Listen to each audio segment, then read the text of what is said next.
ঝোলটা ফুটে উঠেছে। এবার এর মধ্যে আমি 3টে কাঁচা লঙ্কা চেরা দিয়ে দিলাম। দিয়ে এবার এর মধ্যে কোপ্তাগুলো একটা একটা করে ছেড়ে দেবো।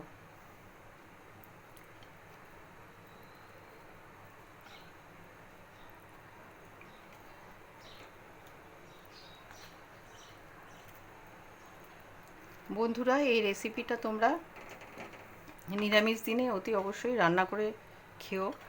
আর কাঁচকলা তো বাড়ির কেউ খেতে চায় না, কিন্তু কাঁচকলার মধ্যে অনেক আয়রন আছে, খাওয়াটা খুব দরকার। আর এইভাবে রান্না করে খেলে যে কেউ খেতে চাইবে, আর কোনো ঝামেলা হবে না, খেয়ে নেবে। এবার এর মধ্যে আমি গরম মশলার গুঁড়ো দিয়ে দেবো।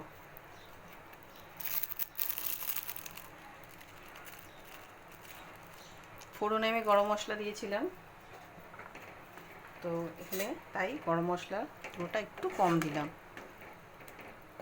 বন্ধুরা, আমি তোমাদেরকে এই রান্নাটা ক্রিয়েশন অ্যান্ড ক্রিয়েটিভিটির তরফ থেকে পরিবেশন করলাম। বন্ধুরা, তোমাদের যদি ভালো লেগে থাকে এবং বাড়িতে ট্রাই করে যদি খেয়ে তোমাদের খুব ভালো লাগে, তাহলে অতি অবশ্যই কমেন্ট করবে, লাইক করবে এবং সবার সাথে, আত্মীয় স্বজন, বন্ধুবান্ধব সবার সাথে শেয়ার করবে। আমি দিয়ে দিয়েছি এর মধ্যে গরম মশলা, দেব 1 চামচ ঘি।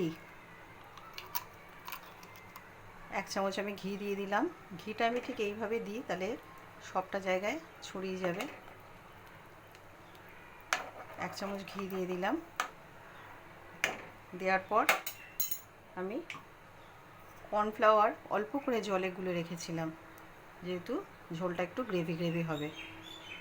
এই কর্নফ্লাওয়ারের জলটাকে আমি ঢেলে দিলাম।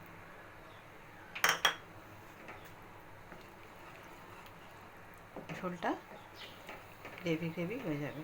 এবার আমি একটু সামান্য টেস্ট করে দেখব যে আমার নুন মিষ্টি সব ঠিক আছে কিনা।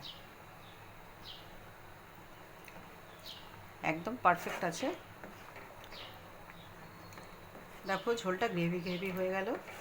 এবার যে জিনিসটা আমি মেশাবো এর সাথে, সেটা যদি তোমাদের নিরামিষ দিনে এই রেসিপিটা রান্না করে খাও, তাহলে সেটা দেবে না। আর যদি আমিষ দিনে রান্না করে খাও, তাহলে আমি পেঁয়াজের বেরেস্তা বানিয়ে রেখেছিলাম, সেই পেঁয়াজের বেরেস্তাটা উপর থেকে দিয়ে দেবে। তাতে স্বাদটা আরও দ্বিগুণ বেড়ে যাবে। রান্নাটা অলমোস্ট ডান। এবার এটাকে পরিবেশন করার পালা।